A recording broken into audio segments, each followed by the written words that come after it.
Hey there! Ready to dive into a world you might think you know, but trust me, there's a whole lot more to it than meets the eye. Today, we're taking a humorous, insightful look at the wonderful world of dance moms. We're taking our cues from the unspoken truth of dance moms, parking lot purgatory. Now, even if you don't have kids twirling around in tutus, this deep dive into the parking lot is going to feel surprisingly familiar.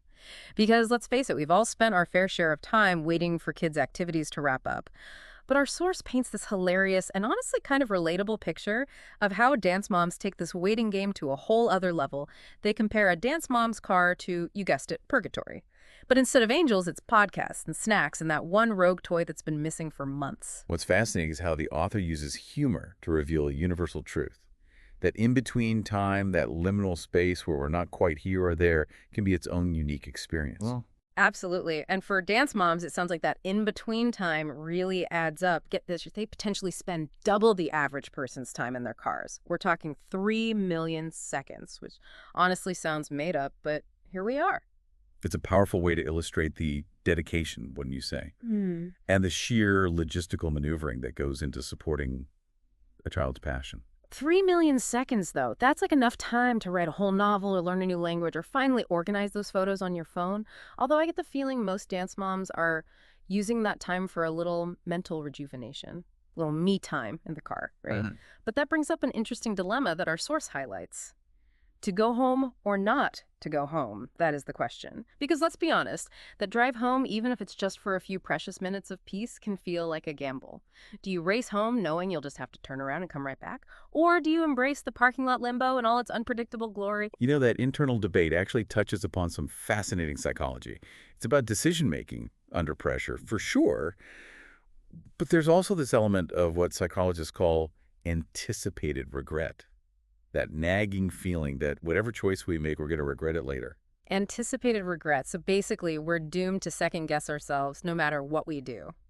That's comforting. Well, in a way, yes. But understanding that this is a common human experience can actually be helpful. It allows us to be more mindful of the decision-making process, even in those seemingly small, everyday moments. Okay, so maybe staying put in the parking lot isn't just about avoiding traffic. It's about outsmarting our own brains. Who knew there was so much psychology packed into this parking lot purgatory? Exactly. And speaking of those small, everyday moments taking an unexpected turn, our author has some truly wild stories from the parking lot trenches.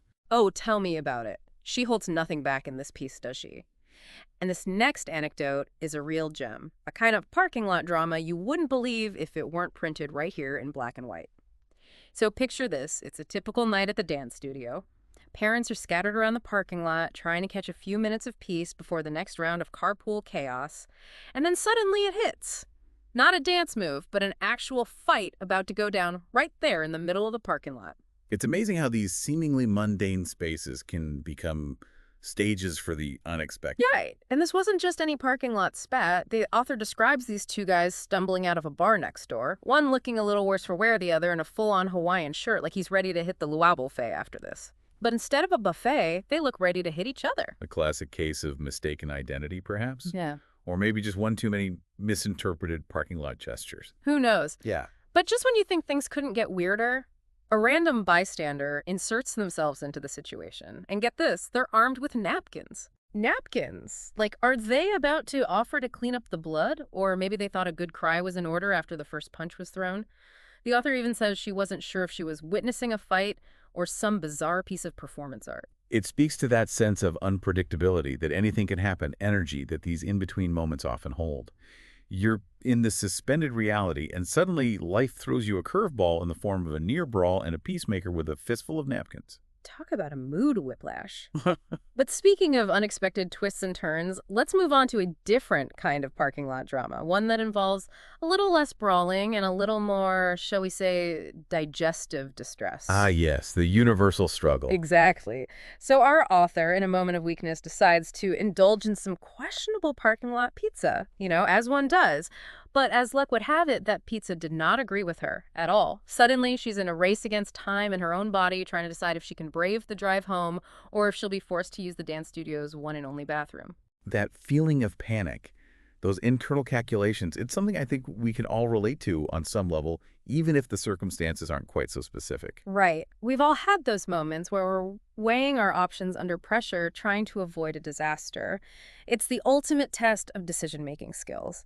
But in this case, instead of a boardroom or a classroom, it's happening in a parking lot with the clock ticking and, well, you get the picture. But the parking lot chronicles don't end there.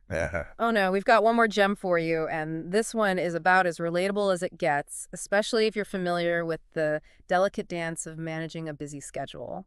So our author's parked, just in her own little world, staring at the clock, basically counting down the seconds until it's time to pick up and go. And she's already mentally checked out, right? Maybe picturing a hot cup of tea and a good book.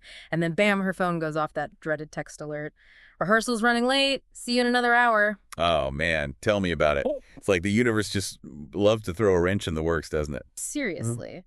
And in that moment, you can almost feel the collective groan of every dance mom in that parking lot. But here's where our author really made me laugh. Instead of fighting it, she just leans in, cranks up the stereo, blasts the angriest music she can find, and basically has a one-woman rock concert right there in the driver's seat. You know, I kind of love that. Yeah. You got to find a way to let off steam, right? Right. Sometimes you just got to belt it out, even if your only audience is the confused dog walker passing by. But you know what really struck me about this whole parking lot purgatory thing is that underneath all the chaos and the, occasional digestive distress, there's this real sense of camaraderie that comes through in our source. The author even talks about how even when they're strategically parking in opposite corners of the lot to avoid making eye contact, there's this unspoken understanding among dance moms. Like they're all in it together. Absolutely. Yeah. It's that shared experience, even when it's a little absurd sometimes, that creates a kind of bond. You see it all the time, right? People who've been through something together, even if it's just waiting in a really long line, they come out the other side with a story to tell. Totally. It's like this weird little club you never knew you wanted to be a part of. But hey, maybe that's the beauty of it, right? Finding connection and even humor in the most unexpected places. So as we wrap up our deep dive into the world of dance moms, we want to leave you with this. Where's your parking lot purgatory?